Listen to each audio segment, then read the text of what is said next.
नमस्ते बच्चों। तो नेक्स्ट टॉपिक है बेनिफिट्स ऑफ बायोटेक्नोलॉजी। तो हमने प्रीवियस वीडियो में बायोटेक्नोलॉजी के बारे में देखा कि कैसे जेनेटिकली मैनिपुलेशन करके जो है वो ह्यूमंस पे या फिर एनिमल्स पे या फिर प्लांट में हम जो है वो चेंजेस कर सकते हैं। तो यहाँ पे जो uses of benefits of biotechnology दिया है वो मद्देनजर रखा है एग्रीकल्चर फील्ड को, और एग्रीकल्चर को लेके जो है वो बेनिफिट्स क्या है बायोटेक्नोलॉजी की वो जो है वो दिया है। देखिए, it has been possible to increase the per hectare yield irrespective of limitation of cropland area. देखिए, अगर हमारे पास छोटा भी एरिया है तो पहले के ज़माने में क्या होता था, जो यूज़ किया जाता था क्रॉप या फिर जो सीड्स वगैरह यूज़ किए जाते थे वो ज़्यादा यील्ड नहीं देता था।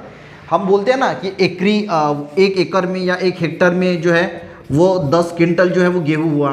पर अभी जो हम नए बायोटेक्नोलॉजी का यूज़ करके जेनेटिकली मैनिपुलेशन करके जो नए सीड्स बना रहे हैं उससे जो क्रॉप बन रहे हैं वो एक हेक्टर में आपको जो है वो 20-25 क्विंटल जो है वो देगा। यानी कम एरिया में आपको ज़्यादा जो है वो क्रॉप यील्ड हो रहा है। ये क्यों पॉसिबल हुआ?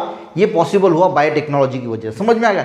यानी कम एरिया में हमें जो यील्ड है वो ज़्यादा मिल रहा है।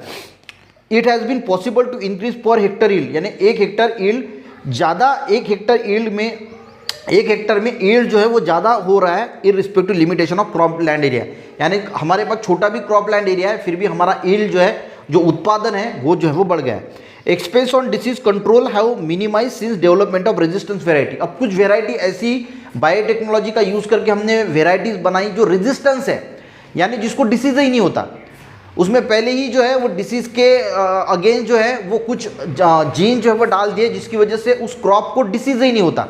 अब डिसीज़ नहीं होता तो हमारा जो डिसीज़ को प्रोटेक्शन करने वाला या डिसीज़ को डिसीज़ में जो एक्सपेंस हो रहा था उसको कंट्रोल करने के लिए जो खर्चा हो रहा था वो कम हो गया। एक्सपेंस ऑन डिसीज कंट्रोल है मिनिमाइज, यानी जो खर्चा हो रहा था वो कम हो गया since development of resistance variety.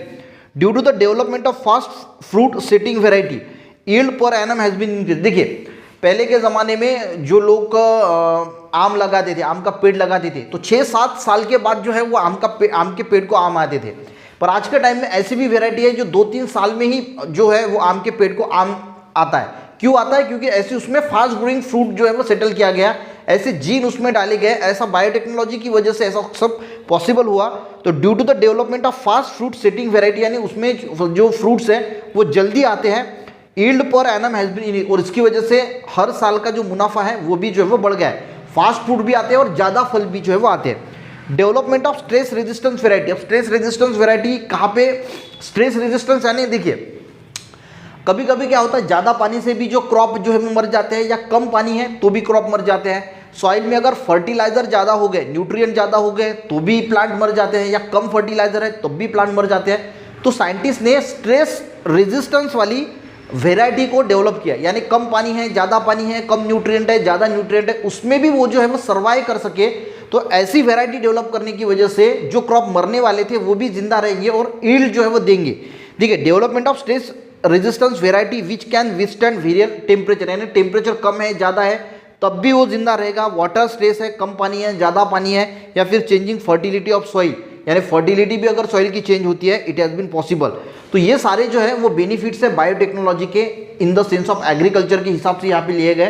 तो हम हमारा यील्ड जो है वो बढ़ा सकते हैं। जो रेजिस्टेंस प्लांट है डिसीज़ के तौर पे अगर हम बात करें तो डिसीज़ रेजिस्टेंस है, स्ट्रेस रेजिस्टेंस है, तो उसको डेवलप किया गया बायोटेक्नोलॉजी की हेल्प से, और वो जो है वो बहुत ज़्यादा हेल्पफुल रहा फार्मर के लिए। तो वीडियो अच्छा लगे एक लाइक ज़रूर करना, अपने दोस्तों को भी शेयर करना, चैनल पे बच्चों ने ज़रूर सब्सक्राइब करना। मिलते हैं नेक्स्ट वीडियो में, तब तक के लिए जय हिंद।